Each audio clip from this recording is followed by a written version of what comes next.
Hey everyone, what's going on? Welcome to another episode of Hockey on the Spot with Brandon Barenfeld. I'm Brandon Barenfeld. Thank you for joining me. This is episode 58 of Hockey on the Spot, coming to a close with the preseason. 5 games last night, but a lot of updates. So we're going to get through these preseason games first, and we're going to get through them really quick because the updates are going to be really the more important thing for this video. So let's get right to it, starting with the Tampa Bay Lightning and the Florida Panthers in Florida.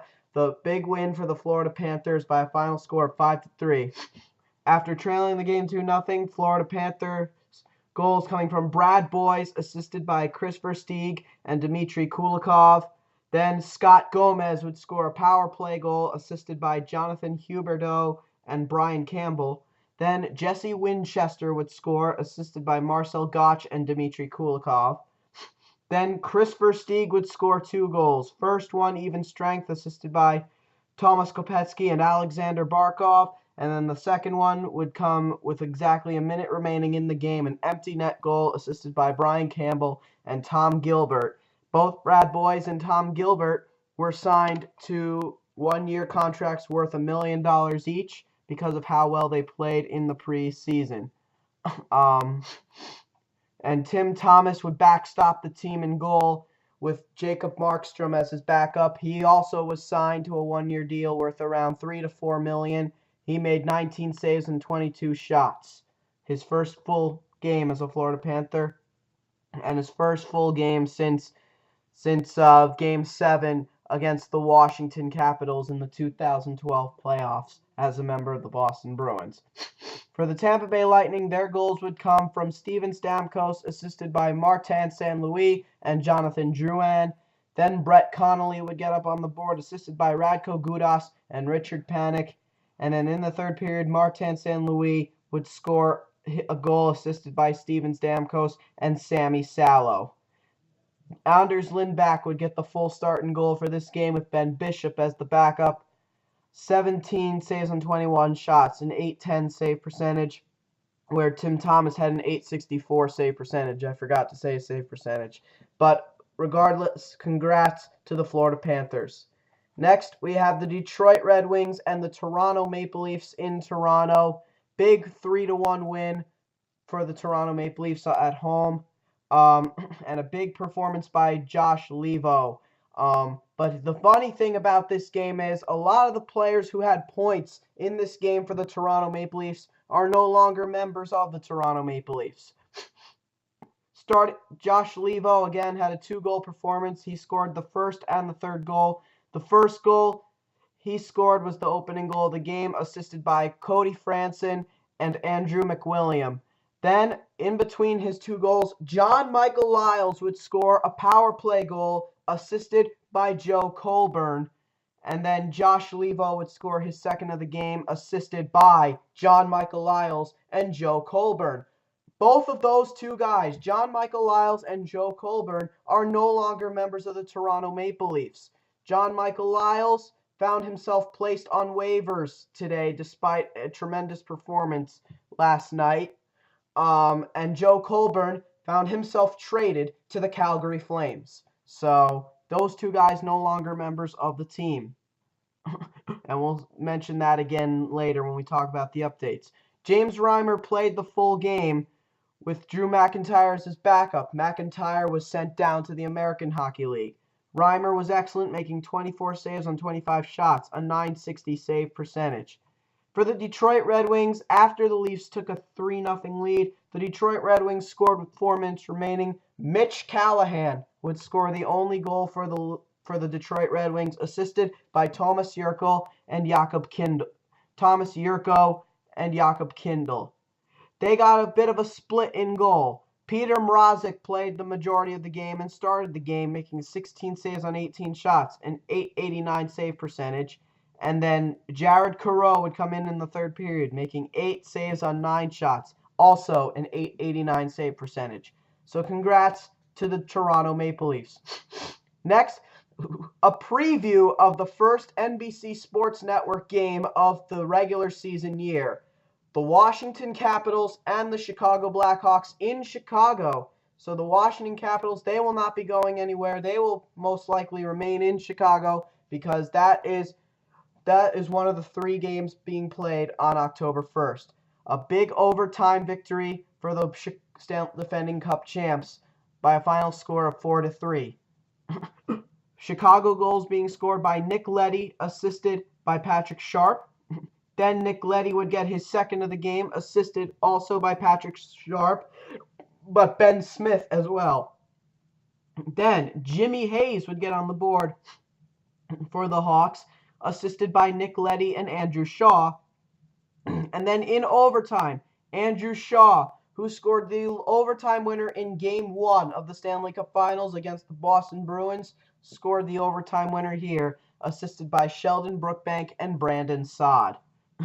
Nikolai Habibulin got the full start in net. He did not have to see that much work, making 12 saves on 15 shots, an .800 save percentage. For the Washington Capitals, their goals coming from Mikhail Grabovski, assisted by Dane Byers. Mikhail Grabovski continuing his fantastic play in the preseason. Then Marcus Johansson would score, assisted by Troy Brouwer and Mikhail Grabovski. And then Joel Ward would cap it off for the Caps, assisted by Jason Chimera and Martin Erath.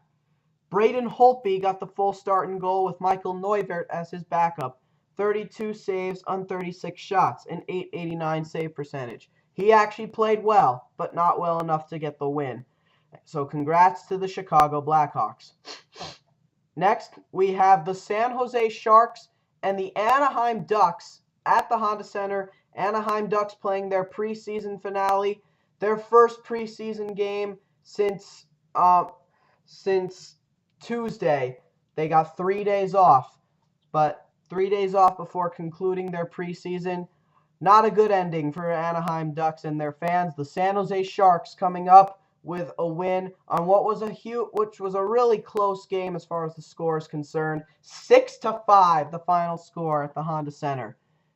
Anaheim, the problem was they did not turn their game on until the third period. San Jose goals coming from Patrick Marleau, assisted by Scott Hannon and Logan Couture. Joe Pavelski would then get up on the board, assisted by Tyler Kennedy and Tommy Wingels. Then Jason Demers would score a power play goal, one of 3 power play goals for the Sharks last night, assisted by Matthew Nido. Assisted by Matthew Nido and Tommy Wingels. Then John McCarthy would get up on the board, assisted by Matt Pelech and Mark-Edward Vlasic. Then Dan Boyle would score the Sharks' second power play goal, assisted by Logan Couture and Tommy Wingels. And then last but not least, Dan Boyle would get his second of the game, also a power play goal, assisted by Joe Pavelski and Patrick Marleau. So a big game for the San Jose Sharks. That second power play goal by Dan Boyle and the third power play goal overall for the Sharks would turn out to be the game winner. Antti Niemi got the full start in net, and he did not have much work to do. He made 13 saves on 18 shots, a .722 save percentage. It was not a good night for goaltending. That is for sure. For the Anaheim Ducks, they actually opened the scoring and made it 1-0 and then made it 2-1. Anaheim goals being scored by Daniel Winnick, the former San Jose Shark, assisted by Mark Fistrick and Saku Koivu. Then Andrew Cogliano would score what could go down as the highlight goal of the preseason, assisted by Cam Fowler. What a goal it was. Spinorama, one-hander while falling down. Excellent, excellent goal. Then it wasn't until the third period where Anaheim really started to turn it on. They won that period. In the third period, Kyle Palmieri would score, assisted by Cam Fowler and Francois Beauchemin. Then Dustin Penner would get up on the board, assisted by Peter Holland, who returns from his minor injury, and Devontae Smith-Pelly, who's trying to make the roster. And then Saku Koivu would close out the scoring for either team in the game, assisted by Daniel Winnick and Andrew Cogliano. That line was a shutdown defensive force last season. Jonas Hiller got the full start in net with Victor Fost as his backup, making 33 saves on 39 shots and .846 save percentage. So again, not really a great night for the Anaheim Ducks. And what also killed was that Matt Bolesky had 9 penalty minutes in the game. So that was a big killer for this Anaheim team. Their penalty kill was what killed them. But the preseason for them, among many other teams, is over. But ultimately, I must say congratulations to the San Jose Sharks for a big road win. And then last but not least, the Los Angeles Kings hosting their second straight night in Las Vegas, this time playing against the Colorado Avalanche. The Colorado Avalanche and the Los Angeles Kings in Las Vegas. Again, the Kings' second straight game in Las Vegas. A totally different outcome from the game against the New York Rangers. It would be the Colorado Avalanche coming out on top by a final score of 3-2 because of a 3-goal flurry in the second period. After trailing the game 2-0, Ryan O'Reilly would make the game 2-1, and then the captain, Gabriel Landeskog, would score 2 goals, including the game winner. No assists or goaltending statistics for this game because it was in Vegas. Jean-Sebastien Giguère got the full start in net for the Colorado Avalanche and played really, really well from what I'm hearing. For the Los Angeles Kings, again, they started off the game well, taking a 2-0 lead. Mike Richards would score both goals for the Los Angeles Kings, both on the power play. Ben Scrivens and Matthew Guerin would split the start in net. 2 guys fighting for the backup job to back up Jonathan Quick. But again, congratulations to the Colorado Avalanche. The preseason will be closing out tonight with split squad games between the Ottawa Senators and the New York Islanders. So definitely teams will definitely be looking forward to that. Now, let's close this out with a few updates and with only about 8 minutes to talk about these updates. Buffalo Sabres have announced that Rasmus Ristolainen will at least get a 9-game trial to start the season, while defenseman Nikita Zadorov is out with an injury, having his finger stitched back onto his hand after blocking a shot that created a nasty injury. The Sabres have yet to decide if Zadorov will stay with the club for the opening of the season. Also, another announcement, forward Bowen Jenner and defenseman Ryan Murray will both be there for opening night. And for Jenner, he will most likely play on the top line with Brandon Dubinsky and Marian Gaborik.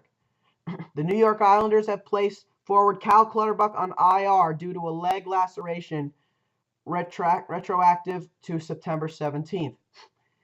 The Detroit Red Wings have signed goaltender Jake Patterson to a 3-year entry-level contract. Forward Zach Rinaldo will not be suspended for his hit on Washington Capitals forward Mikhail Grabovski.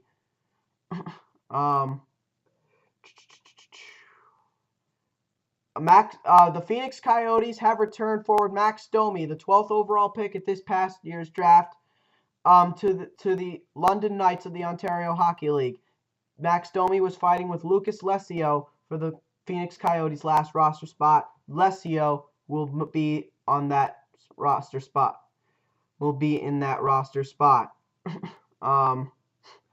Some big players placed on waivers yesterday, including Brad Staubitz of the Anaheim Ducks, Luke Adam of the Buffalo Sabres, Jack Skilly, and Cody Golubov of the Columbus Blue Jackets, Colton Sivior and Lucas Gaznick, and Christopher Nielstorp of the Dallas Stars, Bruno Gervais and Adam Hall of the Philadelphia Flyers, Chris Porter of the St. Louis Blues, and Tyson Strachan of the Washington Capitals.